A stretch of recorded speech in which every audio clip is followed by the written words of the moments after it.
there was nothing that could put me in the closet. There was nothing that was going to put me in the closet as a teacher. My name is James Chamberlain, and I'm 55 years old. What's surprising about me that people wouldn't know is that I always think through an outsider lens. I pride myself on being an outsider, even though I appear to be part of the dominant culture, white male with lots of privilege, which I do have in society and I don't take for granted, but I've always have an outsider mentality, and I look through the lens of being an outsider on everything, how the whole world works. People that don't know me think, oh, well, he'll just go along with things, but I don't. When I first became a teacher, I actually changed my name. My birth name, last name was Cox, and so I was called many pejorative names around the word Cox, and faggot and fairy, and many pejorative names for 9 years of my schooling experience.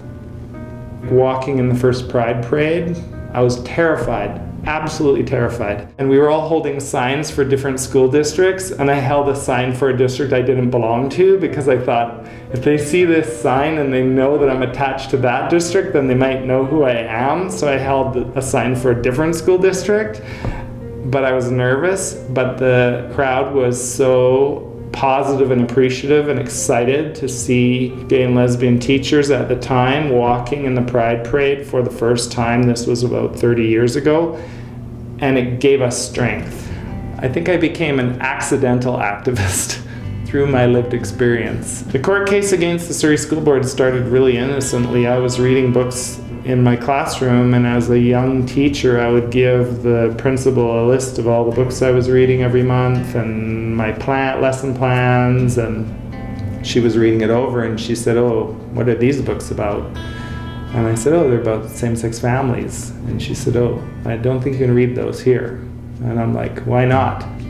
I had been trying through gay and lesbian educators to get them provincially approved, but the government wasn't touching them. My principal said, well, you'd have to get those approved in the district. And I said, okay, what does that involve? And she said, I don't think you want to go there. This is a really difficult district. Do you know what you're getting into?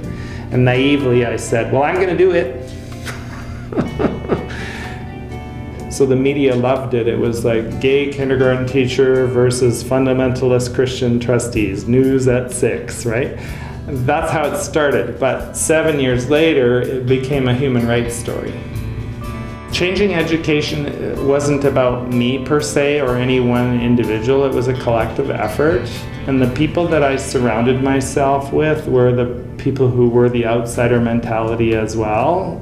And we bonded very strongly, and we were all pushing for the same thing. We were all pushing for education to be better than it had been for us. Basically, it was queer teachers and our allies that were forcing the envelope. We were not an underground movement, we were above ground, but we were doing our own thing. We weren't going to play by everybody else's rules, and we weren't going to shut up. My hope is that education will be better than my experience. I think we're getting there slowly.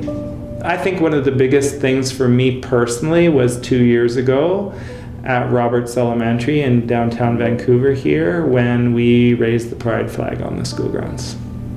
We had a Pride in Roberts week, the kids led it, I helped them in an elementary school. Granted, it is the West End, but still, it was really amazing for me. I was like, oh my God, we've arrived.